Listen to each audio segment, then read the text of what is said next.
The flight attendants on my plane asked someone to sit next to a man who died mid-flight. I never should have done it. The man in seat 43A died halfway across the Atlantic.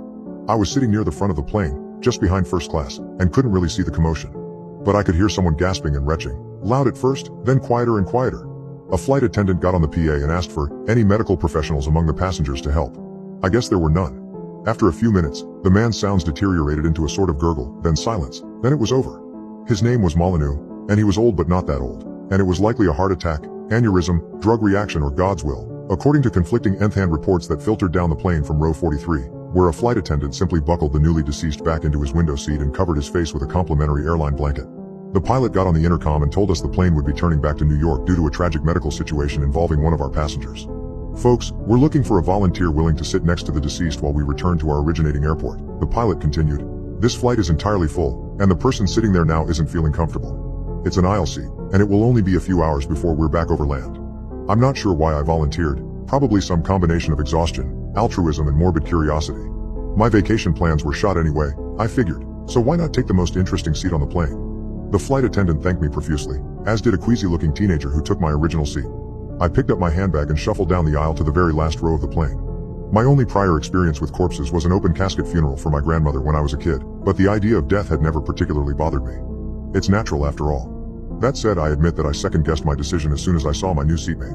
Mr. Molyneux, rest in peace, sat upright between the window and me, strapped around the waist, with a blue fleece blanket covering his torso and head. The blanket did not cover his hands, which were resting on his lap above his seatbelt. Placed that way by a flight attendant as a sign of respect, I assumed. Molyneux's pale fingers were twisted into claws that betrayed the agony of his death. I couldn't look at those hands without imagining what his face looked like under the blanket. I thought of asking for a second blanket, but the flight crew was still busy calming down other passengers and preparing for our U-turn around the Atlantic Ocean. So I tried to forget my uneasiness and closed my eyes, and slept. I woke, hours or minutes later, I don't know, to the jostling of turbulence. The cabin lights were off and most of the passengers around me seemed to be sleeping.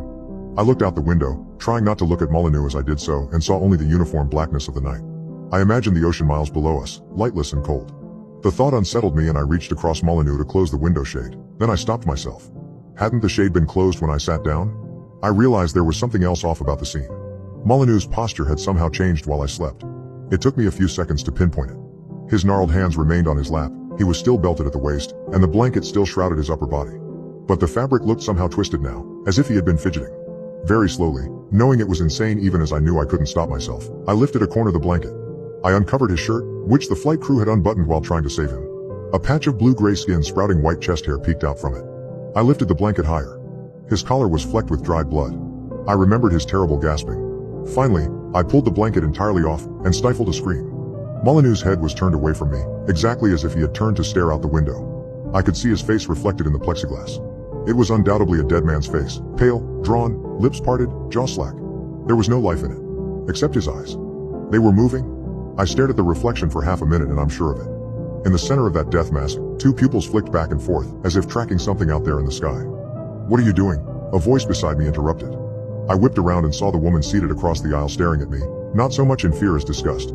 "Cover him back up, give him his peace." I think he's been moving," I stammered. "His eyes.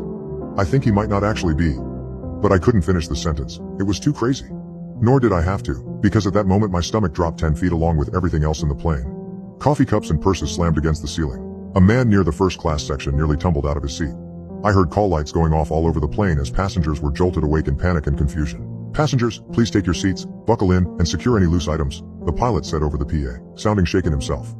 "The weather along our flight path is clear and no planes in the area are reporting turbulence, so I'm not sure what this is, but we should be through it momentarily."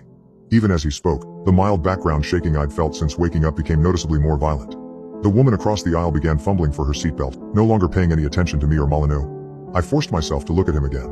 The jolt must have caused him to pitch forward at the waist, his head colliding with the seat in front of him. But Molyneux's face was still turned toward the window, his neck twisted at such a sharp angle that I worried it had snapped. I looked at his hands again, and the pallor of his skin. 3 flight attendants and a dozen passengers had witnessed this man's death, and I could not rationally imagine they were mistaken. And yet in the reflection of the window, his eyes left to right, left to right. I had heard that strange reflexes sometimes kick in after death, limbs flailing, headless chickens running, nerves clearing out the last backlog of instructions from the brain. But the eyes, I had never heard of that. I made myself look past that unsettling reflection, at the sky itself. It was still dark, moonless and cloudless, but the atmosphere seemed to have taken on a strange hue, a very dark green, like pea soup fog.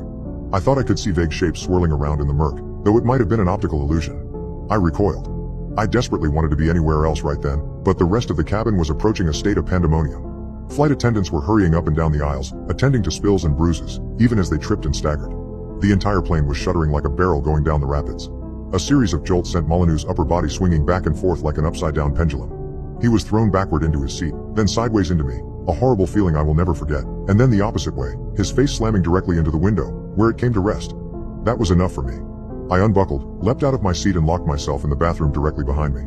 I would cower on a toilet for the rest of this hellish flight rather than spend another minute sitting with Mr. Molyneux. This plan worked for a half hour or so. I braced both my arms against the bathroom's walls and listened to the chimes of flight attendant call buttons, the whine of jet engines and the growling of the sky. I tried to calm myself by visualizing the skyline of New York, the JFK airstrip, a calm descent. But then I imagined Molyneux's window, his face mashed up against the glass like a little boy's, his dead eyes searching the night. The captain's disembodied voice called me back to reality. He sounded outright scared now, and the PA kept cutting in and out. Extremely anomalous weather. Need everyone in their seats in the emergency position, immediately. If we depressurize. The turbulence stopped for 4 or 5 seconds, and then suddenly it felt like I was inside a washing machine. I bounced against the walls of the bathroom, landed on the floor, and could barely manage to get the door open and crawl on all fours into the aisle. All 3 flight attendants were down, sprawled on backs and bellies between the seats. Some of the overhead luggage bins had burst open and spewed baggage out. Many of the passengers were weeping. A few prayed. And through it all, the plane would not stop shaking. I heard a series of small bangs above my head and felt something wet on my cheek. Every single soda can in the galley had exploded. I climbed into my seat and belted myself in, having briefly forgotten about Molyneux in my terror. Thwack, thwack. But he was still in his seat, of course, whipping back and forth like a flagpole in a hurricane, headbutting the window so hard that I could see the plexiglass balloon outwards and rebound each time. Thwack. I became worried he'd crack the window, though that's supposed to be impossible, so I overcame my revulsion and grabbed his shoulders. But I couldn't restrain him. Again and again, his head hit the window. I began to fear that it was not simply the motion of the plane that compelled him. Thwack, thwack, thwack. No one else on the plane was watching this. Some of the passengers had rallied and were trying to pull the injured flight attendants out of the aisle. Others were whispering goodbye messages into their phones. Thwack, thwack, I heard something crack beside me and hoped desperately that it was Molyneux's skull and not the window. Outside I could see that the green fog was alive with swirling, amorphous shapes. Thwack, kerkur, kerkoom, kerkoom, another explosion. Not pop cans this time, but pressurized oxygen escaping into sky. Molyneux had managed to smash out both window panes in one final blow. Now his mangled head was hanging outside the plane, and the rest of his body was straining to follow it, restrained only by his seatbelt and the width of his shoulders. An alarm went off in the cabin, and a jungle of oxygen masks fell from the ceilings. I put mine on at once, but heard other people screaming. Some passengers were trying desperately to get masks on the unconscious air crew, but the plane was shaking more violently than ever, and loose debris was flying up the aisles toward my row, toward the hole a dead man had made in the airplane. "Cabin breach," said the pilot. "Limited backup oxygen, so I'm trying to descend to a safe altitude. But hard to do that in this storm, or whatever it is. God be with us." Once I was sure that I could breathe and was no in danger of being sucked out myself, I took one last look at Molyneux. His head might have torn clean off outside the window, for all I could see of it past the rest of his body. I pictured those eyes again, which had seen something in the sky that we had not seen, could not see, even as it now threatened to shake the plane apart. There was some connection between these events that I might never understand. But even without understanding, I could make the last move available to me. I reached over Molyneux's lap, lifted one of those cold, clawed hands and unclasped his seatbelt. There was an intolerable crunching noise as, I presume, his shoulders were squeezed and crushed to fit the window frame. And then in a split second he was gone.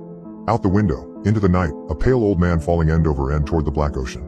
"Whatever you saw out there," I whispered. "Whatever you were looking for, go to it and leave us be."